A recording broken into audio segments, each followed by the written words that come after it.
მოგესალმებით ბათუმელების პირდაპირ ჩართვაში. ჩვენ ტრადიციულად ვიმყოფებით ბათუმის საკონსტიტუციო სასამართლოს მიმდებარე ტერიტორიაზე, სადაც ასევე არის აჭარის მთავრობის ადმინისტრაციული შენობა და სადაც საქართველოს მოქალაქეები კვლავ გამოდიან ქუჩაში და კვლავ აპროტესტებენ ქართული ოცნების ანტიდასავლურ პოლიტიკას და ანტისახელმწიფოებრივ გადაწყვეტილებებს, რომელიც მიმართულია სიტყვისა და გამოხატვის თავისუფლების წინააღმდეგ, ასევე ადამიანის ფუნდამენტური თავისუფლებების წინააღმდეგ, რომელიც სიტყვის გამოხატვას, ასევე აზრის გამოხატვას და ქუჩაში თავისუფალ გადაადგილებას თუ შეკრებას მიემართება.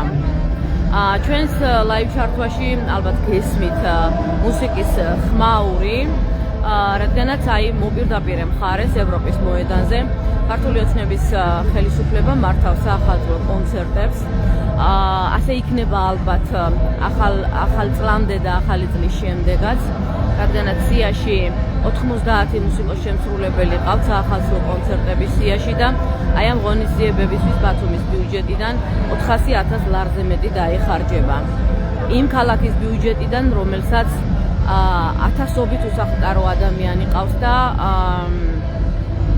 თქვენ გუშინაც ვინც თვალსადევნებთ ბათუმელების ჩართვას, მოისმენდით, რომ რამდენიმე მათგანი საახალწლო ღონისძიების გახსნაზეც მოვიდა პლაკატებით.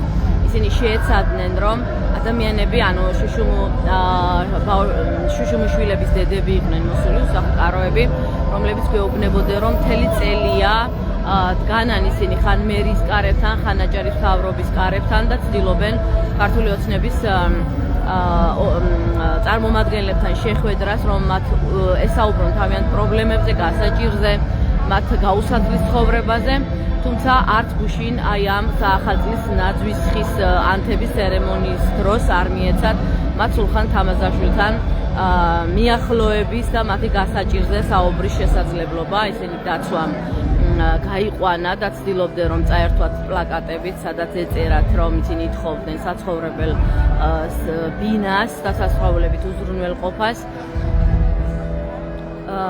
მაშინ გუშინ თქვენ ბათუმელების ჩართვას ვინც თვალსადევნებდით, სულხან თამაზაშვილი გამოეხმაურა ჩვენს კითხვებს, მიუხედავად დაცვის კედელისა, ჩვენ შევეცადეთ, რომ მიგვეწვდინა მისთვის ხმა და დაუსვით ბათუმელებმა კითხვა, რომ რატომ არ ხდებოდა ის მთელი წლის განმავლობაში უსახლკარო ადამიანებს და რატომ არ შეუძლია აჭარის მთავრობას, ასე რომ ვთქვათ, უსახლკარო ადამიანებისთვის შეიმუშაოს კონკრეტული პროგრამები და გადასცენ ამ ადამიანებს საცხოვრებელი ბინები. თქვენ მოისმენდით სულხან თამაზაშვილის პასუხს, მან თქვა, რომ თითქოს ისინი ზრუნავენ სოციალურად დაუცველ ადამიანებზე და უსახლკაროებზე, თუმცა ფაქტი სახეზეა, ფაქტია, რომ ადამიანები მთელი წლის განმავლობაში დადიან ერთი უწყებიდან მეორე უწყებაში და მათ ყურადღებას არავინ არ აქცევს. ამ ადამიანების ისტორიები თქვენ შეგიძლია ასევე მოისმინოთ ბათუმელების ვებგვერდზე და ისინი ნათლად და გასაგებად საუბრობენ იმ სიდუხჭირეზე და იმ გასაჭირზე, რასაც ამ წლების განმავლობაში აწყდებიან ამ ქალაქში ცხოვრებისას. ასევე დღის განმავლობაში განვითარებულ მოვლენებთან დაკავშირებით მინდა მოგიყვეთ. თბილისში დღეს სტუდენტების საპროტესტო მარში მიმდინარეობდა. თავისუფალი და აგრარული უნივერსიტეტის სტუდენტებს ჰქონდათ საპროტესტო აქცია. ისინი აპროტესტებენ ქართული ოცნების მიერ დაანონსებულ ეგრეთ წოდებულ განათლების რეფორმას, რომელსაც სპეციალისტებმა დაარქვეს დეფორმა, რადგანაც მათი აზრით ეს მიმართულია არა საგანმანათლებლო სივრცეებისა და სისტემების გაჯანსაღებაზე, არამედ არსებული სისტემების ჩამონგრევაზეც კი.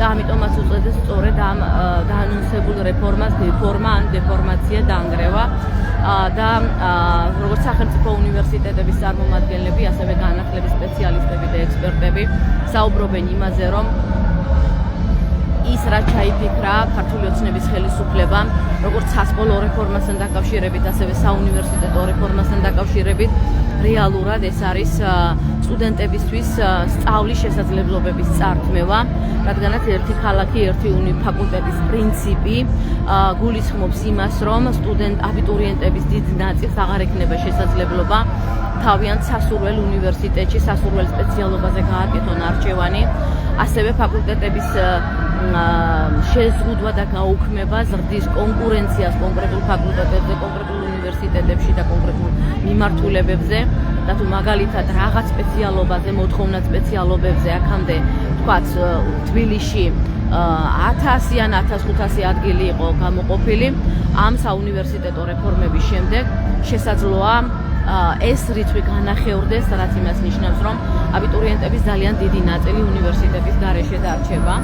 ქართული ოცნების განათლების მინისტრი და მათი მთავრობის თუ პარლამენტის წარმომადგენლები ამბობენ, რომ არ არის საჭირო ყველა მისწავლოს უნივერსიტეტში, რომ თურმე პროფესიულ განათლება შეუძლიათ მათ მიიღონ, მაგრამ იცით, რომ პროფესიული განათლების მხრივ ძალიან ძიმე მდგომარეობაა ჩვენს ქვეყანაში, ჯერ ერთი ძალიან ცოტაა პროფესიული სასწავლებლები, არ არის ინფრასტრუქტურა ამ სასწავლებლებში შესაბამისად განვითარებული და ეს სასწავლებლები ვერ შეძლებენ იმ რაოდენობის აბიტურიენტების მიღებას, რა რაოდენობაც წლის განმავლობაში ამთავრებს და ჩვენ ვიცით, რომ დაახლოებით 40,000 კურსდამთავრებული ამთავრებდა სკოლას და ამ რეფორმიდან გამომდინარე, რომელიც ითვალისწინებს მე-12 კლასის გაუქმებას და სასკოლო სისტემის 11 წლიანზე ჩამოყვანას, თუმცა თქვეს, რომ კერძო სკოლებს დაუტოვებენ მხოლოდ მე-12 კლასს და რაღაც რეგიონებში თუ ქალაქებში ასევე სპეცკლასებს შექმნიან საჯარო სკოლებისთვის და ვისაც სურვილი ექნება დაამთავრებენ იქ მე-12 კლასო, გამოდის, რომ მაშინ მე-11 და მე-12 კლასი, ანუ სადღაც 80,000 აბიტურიენტი, რომელიც გამოვა წლის ბოლოს და აღარ ექნებათ მათ უნივერსიტეტებში არჩევანის შესაძლებლობა, სადაც შემცირებული იქნება მისაღები კვოტებიც და ფაკულტეტების რაოდენობაც, ეს იმას ნიშნავს, რომ აბიტურიენტების ძალიან დიდი ნაწილი დარჩება უმაღლესი განათლების გარეშე და ასევე დრამატულია ის ფაქტორიც, რომ სკოლების 11-წლიან სწავლებაზე გადაყვანა ეს ხელს უშლის ბოლონის პროცესში აბიტურიენტების ჩართვას, რადგანაც იმ აბიტურიენტებს, ვისაც სურვილი აქვს მაგალითად, რომ უცხოეთის უმაღლეს სასწავლებლებში გააგრძელონ სწავლა, აი ეს ბოლონის პროცესის მოშლა ამ ქვეყანაში ფაქტობრივად ხელს შეუშლის ახალგაზრდებს, რომ წავიდნენ უცხოეთში სწავლის განათლების მისაღებად. ერთი სიტყვით ძალიან სერიოზული რყევებია ქართულ ოცნებას განათლების სისტემაში დაგეგმილი და სწორედ ამ დაგეგმილ მოსალოდნელ ცვლილებებს აპროტესტებდნენ დღეს სტუდენტები, თუმცა მანამდე იყო პროფესორ-მასწავლებლების განცხადებებიც, არაერთი განცხადება, ისინი ვინც ჯერ კიდევ იმაღლებენ ხმას არსებული სისტემის და რეჟიმის წინააღმდეგ და აპროტესტებენ მათ მიერ გადადგმულ ნაბიჯებს, როგორც სიტყვისა და გამოხატვის წინააღმდეგ მიმართულს, ასევე განათლების სფეროში დაგეგმილ ცვლილებებს და სხვა ცვლილებებს, რომელიც ადამიანის ფუნდამენტური უფლებების წინააღმდეგ არის მიმართული. თქვენ ასევე შეგიძლიათ ბათუმელების გვერდზე გაეცნოთ ინფორმაციას იმასთან დაკავშირებით, თუ ქართული ოცნების პარლამენტის წევრები, მათი მთავრობის წარმომადგენლები და მაღალჩინოსნები რამდენ ლარს და ევროს ხარჯავენ იმისათვის, რომ თავიანთი შვილები ჰყავდეთ ძალიან ასე რომ თქვათ კარგ სკოლებში, ძირითადად კერძო სკოლებში ატარებენ ქართული ოცნების ჩინოვნიკები თავიანთ შვილებს და ამაში ხარჯავენ ათასობით ევროს და ლარს წელიწადში.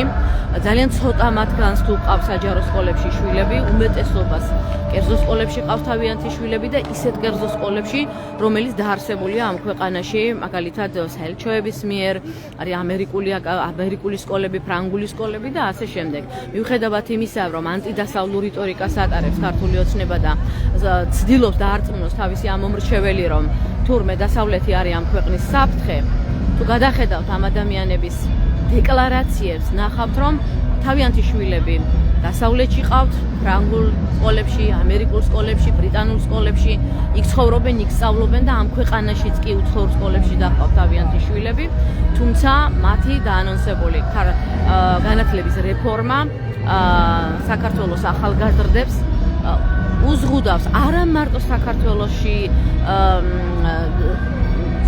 საქართველოში რომ მიიღო ხარისხიანი განათლება, არამედ უცხოეთში სწავლის შესაძლებლობასაც ართმევს და ამ ქვეყანაშიც არწმევს ხარისხიანი უმაღლესი განათლების მიღების შესაძლებლობას. აი ასეთი სურათი გვაქვს დღეს ჩვენ ქვეყანაში და უფრო ვრცელი ინფორმაციები ამასთან დაკავშირებით თქვენ შეგვიძლიათ ნახოთ ბათუმელებზე, როგორც Facebook-ზე, ასევე ვებგვერდზე და გაერცნოთ უფრო ამომწურავ ინფორმაციას ამ საკითხებთან დაკავშირებით. მე შევეცდები, რომ აქ მყოფ ადამიანებსაც გავესაუბრო, მოგასმენინოთ მათი აზრი თუნდაც ქვეყანაში მიმდინარე პროცესებზე, თუნდაც ინფორმაციასთან დაკავშირებით და ასევე რა თქმა უნდა, თქვენ შეგვიძლიათ თვალი ადევნოთ ჩვენს გამოცემაშიც ამ საკითხებთან დაკავშირებით ვრცელ ინფორმაციებს. დათო ჯინჯარაძე არის აქ. დათო, მოგესალმები. ბათუმელების ჩართვაში ხარ. ჩვენს მაყურებელს ვესაუბრებოდი იმასთან დაკავშირებით, რომ დღეს სტუდენტებს ჰქონდათ თბილისში საპროტესტო მარში. ისინი აპროტესტებენ ქართული ოცნების დაანონსებულ რეფორმას, რომელსაც სპეციალისტებმა დაარქვეს დეფორმა, ხო? შენც გექნება ამაზე ინფორმაცია, გამომდინარე იქედან, რომ მათ აქვს განცდა და მოლოდინი, რომ დღეს რა სისტემაც არსებობს ქვეყანაში, ფაქტობრივად იმის ჩამოშლაც მიმდინარეობს, არათუ განვითარება, არათუ ხელშეწყობა, არათუ სტუდენტების მომავალზე ზრუნვა, არამედ რაც შეიქმნა ამ მთელი 20-25 წლის განმავლობაში, იმის მოშლა და განადგურებაც მიმდინარეობსო. ასეთ შეფასებები გვესმის ჩვენ სპეციალისტებისგან და სტუდენტებისგანაც. შენ მიიღე განათლება ამერიკულ უნივერსიტეტში, ხო? და სწორედ ეს ღიაობა, დასავლური დაუშვათ დაფინანსება, რომელიც მომართული იყო, ხო, ქართველი ახალგაზრდების მიმართ, ასევე შესაძლებლობა იმისა, რომ ბოლონიის პროცესი გეხმარებოდათ იმაში ახალგაზრდებს, რომ თავისუფლად აგერჩიათ უცხოეთში საუკეთესო უნივერსიტეტები. ამის შესაძლებლობა აღარ იქნება მომავალში, ხო? აი თქვენ რო აუხსნათ უნდა თქვენი პირადი მაგალითით, რომ რა მოგცათ თქვენ ამ ყველაფერმა და რომ არა ეს შესაძლებლობები მიიღებდით თუ არა იმ ხარისხიან განათლებას, რაც თქვენ მიიღეთ და რეალურად როგორ უყურებთ აი ქართული ოცნების რეფორმას, რას ართმევს ის ახალგაზრდებს. ხო, ალბათ ყველასთვის გასაგებია, რომ მე 12 კლასის გავუქმე და ყველა ის სხვა ნაწილი ამ რეფორმისაც იქნება ნებისმიერ შანსს მოუკლავს მოსახლეობის უმრავლესობას, რომ საზღვარგარეთ გააგრძელონ სწავლა. ერთადერთი გამონაკლისი იქნება კერძო სკოლები, ანუ ვისაც ისედაც ბევრი ფული აქვს, მათ შეიძლება 12 კლასის გავლა და შედეგად საზღვარგარეთ წასვლა. რეალურად ადრე მე და ჩემი მშობლებს ბევრი ფული არ მქონდა, საერთოდ მე მახსოვს, რომ უნარების ტესტის, ამერიკული უნარების ტესტის ფული შემიგროვეს მშობლებმა გადამიხადეს და მაგ ტესტის მე 12 კლასის და იმ აქტივობების ხარჯზე შეუძლია რომ ჩამებარებინა ამერიკულ უნივერსიტეტში და შემდეგ უკვე იმ ამერიკული დიპლომით ბრიტანულ უნივერსიტეტში, იმიტომ რომ ადრეც ქართული განათლების ხარისხის გამო ბრიტანულ უნივერსიტეტებში ჩაბარებაც კი იყო ძალიან რთული შეუძლებელი ფაქტობრივად. შესაბამისად ეს ერთი ასპექტია ამ ყველაფრის, რომ ჩვენ ვეღარ გავაგზავნით ეს მარტივად ადამიანებს საზღვარგარეთ იმისთვის, რომ ისწავლონ იქ და ჩამოვიდნენ. განათლების ხარისხი იყოს სულ სხვა დონის, იქ ცხადია, ქართული ოცნების მხარდამჭერებმაც კი იციან, რომ ევროპული განათლება უკეთესია და მათაც კი ანუ ქართული ოცნების მაღალჩინოსნებსაც დაყავთ ბავშვები კერძო სკოლებში. კერძო სკოლებში უფრო დაყავთ, რომ შემდეგ ამ უცხოურ უნივერსიტეტებში წავიდნენ. გარდა ამისა, რეალურად ეს რეფორმა, რასაც აკეთებს, თუნდაც ადამიანებს არ უნდათ საზღვარგარეთ სწავლა, ეს რეფორმა ღარიბ ადამიანებს უფრო აღარიბებს და საშუალო კლასის ადამიანებს ყველანაირ შანსს უკლავს, რომ დარჩნენ საშუალო კლასში, იმიტომ რომ ქართული ოცნება გვეუბნება, რომ ეს არის უფასო განათლებაო. ჩვენმა მხარემ უპასუხა, რომ 3 წელს რეალურად განათლებისას ვყარავენ და ამიტომ არის უფასო. რეალურად უფასო განათლება არ არის, უფასო არაფერი არ არის. ეს განათლების რეფორმა ნიშნავს იმას, რომ ადამიანები მიიღებენ ნაკლებ გამოცდილებას, ნაკლებ განათლებას, შესაბამისად რომ დაამთავრებენ ამ უნივერსიტეტებს, შეიძლება დასაქმება ძირითადად მხოლოდ საქართველოში, გაგრძელება სწავლის ძირითადად მხოლოდ საქართველოში და შესაბამისად უკვე რომ ვისაც ვთქვათ უფასი ლარი აქვს ხელფასი, ის რეალური ხელფასი გახდება 400 ლარი, იმიტომ რომ ნაკლები უნარჩვევით, ნაკლები განათლებით დასაქმებიან უფრო ნაკლებად კვალიფიცირებულ პოზიციებზე. დიდ ინვესტიციების შემოსვლასთან ერთად დასაქმების ადგილი ექნებათ, რა თქმა უნდა. კი, ოღონდ აი სამუშაოადგილების პრობლემა იყო ქვეყანაში და ახლა პრობლემაა. 200,000 ადამიანზე მეტი არის უმუშევარი და თვითონ შემოდის ეს დიდი ინვესტიციები ხო გაურკვეველი წარმოშობის, მაგრამ ამ ინვესტიციების უშედეგი ის არის, რომ ქართველი საქართველოს მოქალაქეები საკდებიან უფრო დაბალი ანაზღაურების პოზიციებზე მოსამსახურე პერსონალად. ისთვისაც ეს განათლება ცხადია საკმარისი იქნება, მაგრამ არ იქნება საკმარისი უკეთესი რაღაცეებისთვის. ამიტომ მე საუბრობ, ეს არის სიღარიბის რეფორმა. უბიძგებს მეტ ადამიანს, რომ დარჩენ სიღარიბეში და ის 1000 ლარი წელიწადს დღეს აქვს, ხვალ 500 ლარი გაუხდება ის. გააღარიბებს სტუდენტს იმიტომაც, რომ სახელმწიფომ წაართვა გრანტი, ხო, რომელსაც მოიპოვებდა აქამდე სტუდენტი და ეუბნება, რომ კერძო უნივერსიტეტში საერთოდ არ დაგაფინანსებდა. სახელმწიფოში კიდე მე რომელი მიმართულებაც მინდა იმას დავაფინანსებ. ეს იმას ნიშნავს, რომ აბიტურიენტს სახელმწიფოში არჩევანის შესაძლებლობა არ აქვს და კერძოში უკვე გრანტი აღარ მიყვება, ხო? ზუსტად, ანუ საუბარი არის იმაზე, რომ ადამიანებს ქონათ ნაკლები არჩევანი, ნაკლები ფული, ნაკლები კეთილდღეობა და ნაკლები მშვიდობა. და შედეგად ჩამოყალიბდეს ქვეყანა არა როგორც თვითმყოფადი სახელმწიფო, არამედ რაღაც მარჩანჩალა სახელმწიფო. ეს არის ამ რეფორმის და დეფორმის მთელი აზრი და არსი. და როდესაც ქართული ოცნება გვირდება უფასო განათლებას, მე ვევწოდი ადამიანებს, რომ გაიხსენონ უფასო ფულის დაპირება. ვინმეს უფასო ფული უნახავს 13 წელზე? უფასო ფული, ხო? და დავფიქრდეთ 13 წლის თავზე უფასო ფული თუ არ ვინახავს, უფასო განათლებას რატომ ვიხილავთ 13 წლის თავზე? ბატონო და ასევე ყობახიძის რეპლიკა, რომ პროპაგანდა უფრო სწორად, რომ ჩვენ იმიტომ ვკეტავთ თურმე დასავლეთის გზებს, რომ აი ახალგაზრდები მიდიან და რჩებიანო. ჩვენ ხო არ დარჩით, ჩამოხვედი, ხო? და ამბობ, რომ ის ცოდნა და განათლება გინდა მოახმარო ქვეყანას. თუ რა თქმა უნდა ეს ქვეყანა არ ჩაკეტეს და არ გადარჩა აი ამ რეპრესიების შემდეგ. და ამაზეც მინდა მოუყვეთ ადამიანებს, რომ აი პროპაგანდის მსხვერპლი რო არ იყვნენ და რეალობა რაშია, იქნება ამაზე ესეც აუქ. მე ამ ადამიანებს შემიძლია უთხრა, რომ მე მივიღე განათლება ამერიკულ უნივერსიტეტში, შემდეგ ბრიტანულ უნივერსიტეტში და დაახლოებით 6 ქვეყანაში მიცხოვრია. მაინც გადავწყვეტე აქ ჩამოსვლა და აქ ცხოვრების გაგრძელება. არა იმიტომ, რომ საქართველოში ყველაფერი კარგად არის. პირიქით, იმიტომ, რომ მინდა რომ რაღაცები შეიცვალოს. ირაკლი ყობახიძის რეპლიკა, რომ თურმე ახალგაზრდები მიდიან და ამისი გამოსწორება უნდათ, ამისი გამოსწორება ნამდვილად საჭიროა, მაგრამ ამისი გამოსწორების გზა არის ის, რომ ირაკლი ყობახიძე წავიდეს თვითონ. მე მგონია ახალგაზრდები მაშინ უფრო წავლენ უნივერსიტეტის პერსპექტივის გარეშე რომ დატოვებენ აქ. აუცილებლად, იმიტომ რომ ისინი წავლენ, მოუწევთ ემიგრანტებად კიდევ უფრო მეტ ადამიანს წასვლა და რეალურად აი ვენესუელაში მაგალითად იქაც ყობახიძის მსგავსი და ივანიშვილის მსგავსი ავტოკრატები არიან, იქ 9 მილიონი ადამიანი გაიქცა ქვეყნიდან და შვილები დედებს უკვე წლებია ვეღარ ხვდებიან და მე მგონია რომ იმ ადამიანებს ვისაც თავი მიაჩნია ტრადიციული ღირებულებების დამცველებად ამაზე უნდა დაფიქრენ რომ ის ხელისუფლება რომელიც ოჯახებს ანგრევს და დედებს უბიძგებს ემიგრაციაში და ეხლა შვილებსაც უბიძგებს ემიგრაციაში წასვლისკენ რატო გვესაუბრება უფასო განათლებაზე ან იმაზე რომ თურმე მას უნდა რომ ხალხი დააბრუნოს ქვეყანაში აქ დაბრუნება მაშინ გახდება შესაძლებელი ბევრი ადამიანისთვის როდესაც ეს რეჟიმი შეიცვლება. მადლობა დათო რომ გაგვიზიარეთ ჩვენ მოსაზრება ამ საკითხთან დაკავშირებით. თუ კი ვინმეს ექნება სურვილი, ჩვენ კიდევ გავესაუბრებით. აზა გაბუნია თავისუფლების მოედანი, ხო აზა? დათოს ვესაუბრებოდი განათლების რეფორმასთან დაკავშირებით, იმიტომ რომ დღეს სტუდენტებს ჰქონდათ მარში და ის სტუდენტები აპროტესტებენ ქართული ოცნების რეფორმას, რომელიც უნდა დაიწყოს უკვე მომავალი წლიდან და დაანონსდა, რომ უკვე სახელმწიფო უნივერსიტეტებს ართმევენ შენობებს, გაუყიდიან და შემდეგ რა იქნება არავინ იცის.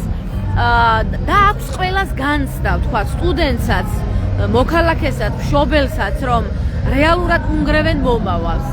იმიტომ რომ არსებობს კითხვები და არ არსებობს პასუხები, ხო? თქვენ რა მოლოდინი გაქვთ და რას მივიღებთ მომავალ წელს? გრევას თუ რამე იქნება სასიკეთო სტუდენტების? ამ თქვენს კითხვაზე პასუხი ასეთი მარტივი ალბათ არაფერზეა პასუხი. თუ არა განათლების სისტემაზე დღეს რაც ხდება და რასაც ქართული ოცნება უპირებს დღეს განათლების სისტემას. ამას მე მგონი სკოლის მოსწავლე ბავშვებიც კი ვიხდებიან, ამას განსაკუთრებული განსწავლულობა არ ჭირდება, რომ ვთქვათ და ვნახოთ, როგორ ცდილობს ქართული ოცნება, რეჟიმი, სისტემა, როგორ ცდილობს, რომ განათლების სისტემაც დააქვემდებაროს. ანუ უნივერსიტეტებში დანიშნოს ლექტორ-მასწავლებლები, პროფესორები, ასოცირებული და სრული პროფესორები, ერთი რომელსაც შეარჩევს ქართული ოცნება, რომელსაც შეარჩევს ივანიშვილი, ის ეყოლება უნივერსიტეტებს კათედრების რეალურად კონტროლისთვის იგონებს ამ ყველაფერს, ხო?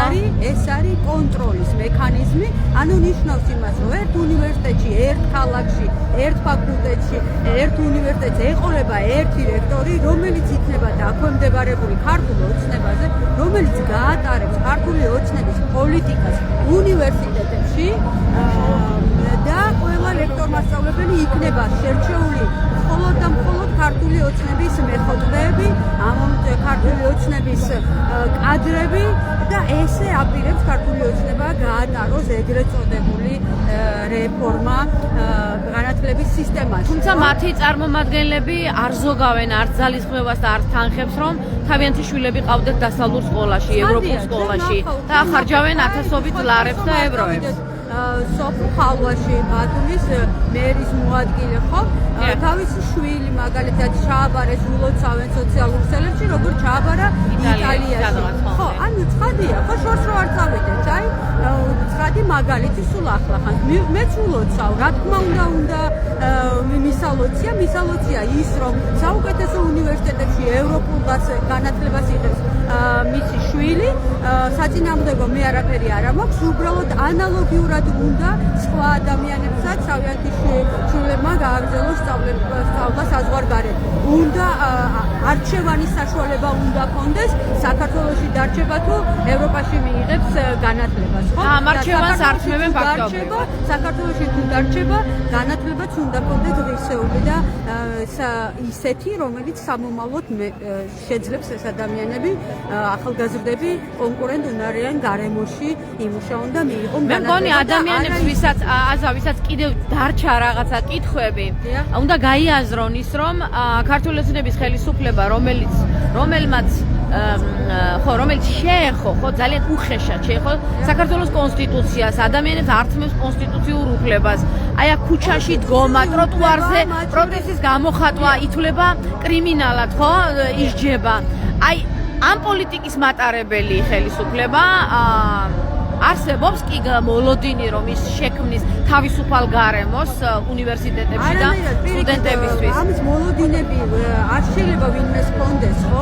შეუძლებელია განათლების სისტემა, შეუძლებელია სკოლას მოაკლო წლები, შეუძლებელია ბაკალავრიატს მოაკლო წლები, მაგისტრატურას მოაკლო წლები, დოქტორანტურასაც ანალოგიურად მოაკლდეს წლები. შეუძლებელია იმ განათლების სისტემამ, რომელიც ისედაც პრობლემურია, ისედაც ძალიან ბევრი გვაქვს სამუშაო, აი ამ დაკლებულ დროში კიდევ მიიღოს იმან ღირსეული განათლება და შესაბამისი განათლება. წარმოუდგენელია თუ ვინმე დღეს გონია, რომ პირიქით შემცირებულ ვადებში რა ფორმით უნდა მოახერხონ ახალგაზრდა, როგორ უნდა მოახერხონ ასაკისებელი მასალების შესწავლა, ეს ხო წარმოუდგენელია, ხო? ვერაფრით ძალიან ბევრმა სპეციალისტმა თქვა, რომ დაიხურება ისეთი პროგრამები, რომელსაც აქვს საერთაშორისო აკრედიტაცია და 2 დიპლომის გაცემის საშუალებას იძლევა დღეს.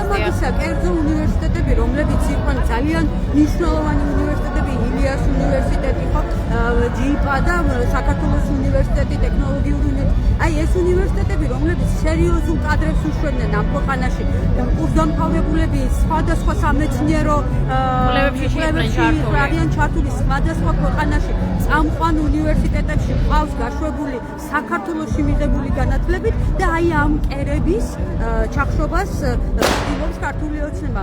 სხვა მეტი არაფერი და გარდა იმისა, სახელმწიფო უნივერსიტეტების შენობების გასხვისებას და მის დანგრევას და ალბათ გადაბრუნდება მიწაში ყველა ჩვენი გარდაცვლილი მეცნიერები, ჯავახიშვილი, რომ მის უნივერსიტეტში დაინგრას და მის ნაცვლად რაიმე კომპლექსი აშენდეს, მაგალითად კაზინოსი ან მრავალსართულიანი შენობა. აი ეს ყველაფერს რო თავი დავანებოთ, ესეც ისცემს პასუხს იმაზე, თუ სად მიდის ქართული ოცნების განათლების სისტემა, რას უპირებს ის განათლების სისტემას და იმ ღირებულებას, რაზეც იდგა მთელი ქვეყანა.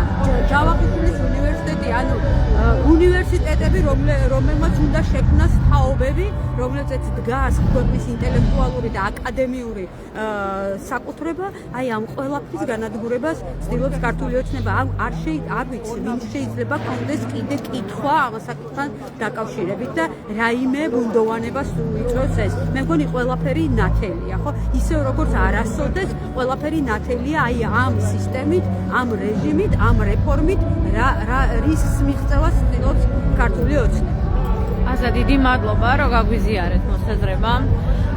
მეგობრებო, ბათუმელების ლაივს ვინც ახლა შემოუერთდით, შეგახსენებთ, რომ ჩვენი ვიმყოფებით ბათუმში, საკონსტიტუციო სასამართლოს მიმდებარე ტერიტორიაზე და ვესაუბრებით მოქალაქეებს, რომლებსაც აქვთ პროტესტი იმ პოლიტიკასთან დაკავშირებით, რომელსაც ქართული ოცნების ხელისუფლება აწარმოებს ქვეყანაში. თქვენ იცით, რომ გასული წლის ოქტომბერში ჩატარებული საპარლამენტო არჩევნების შედეგებს მოყვა ეს პროტესტი და ამას დაემატა ასევე ირაკლი ყობახიძის განცხადება იმასთან დაკავშირებით, რომ ქართული ოცნება აჩერებდა ევროინტეგრაციის პროცესს, იმის ნაცვლად, რომ დაწყებულიყო მოლაპარაკებები გაწევრიანებასთან დაკავშირებით, რადგან საქართველოს კანდიდატი ქვეყნის სტატუსი მიიღო და შეაჩერეს ეს მოლაპარაკებების პროცესიც, ევროინტეგრაციის პროცესიც. და ხედავთ, რომ რა პროცესიც მიმდინარეობს და რაც წამოიწყეს ქვეყანაში, ხო? ამ განცხადებებს ბუნებრივია მოყვა მრავალათასიანი საპროტესტო აქციები, იმიტომ რომ ეს ქვეყანა ემზადებოდა ევროკავშირის წევრობისთვის, მთელი დამოუკიდებლობის წლების განმავლობაში ქართველ ხალხში იყო მოლოდინი და განცდა, რომ ეს ქვეყანა არის ევროპული სივრცის ნაწილი, ევროპული კულტურის ნაწილი. და სწორედ ამიტომ არის მნიშვნელოვანი, რომ საქართველო გახდეს იმ მშვიდობიანი თანამეგობრობის წევრი, რომელსაც ქვია ევროკავშირი, ხო? და ამით თავი დააღწიოს რუსული ოკუპაციის საფრთხესაც და თქვენ იცით, რომ რუსეთი, რომელიც დღეს სისხლისღვრელ ომს აწარმოებს უკრაინაში, მას აქვს ამბიციები, რომ და რაღაც ილუზიები, უბრალოდ ასე დავარქმევდი მე, რომ უნდა ძველი საბჭოთა კავშირის სივრცეების აღდგენა და ეს რასაც ნიშნავს, ალბათ ყველასთვის გასაგებია, ხო? რომ უნდა, რომ დამოუკიდებელი სახელმწიფოები, რომლებმაც ძლივს დააღწიეს რუსულ ოკუპაციას თავი და ანექსიას, უნდა რომ ის რაღაც ფაშისტური ძალადობრივი სისტემა აღადგინოს და ამ სივრცეში მოაქციოს საქართველოს, რომელიც არასდროს მიიჩნევდა საბჭოური სივრცის ნაწილად თავს და ყოველთვის იყო ქართველი ხალხის და ქართული საზოგადოების მისწრაფება ის, რომ გამხდარიყო ცივილიზებული ევროპული კულტურის ნაწილი.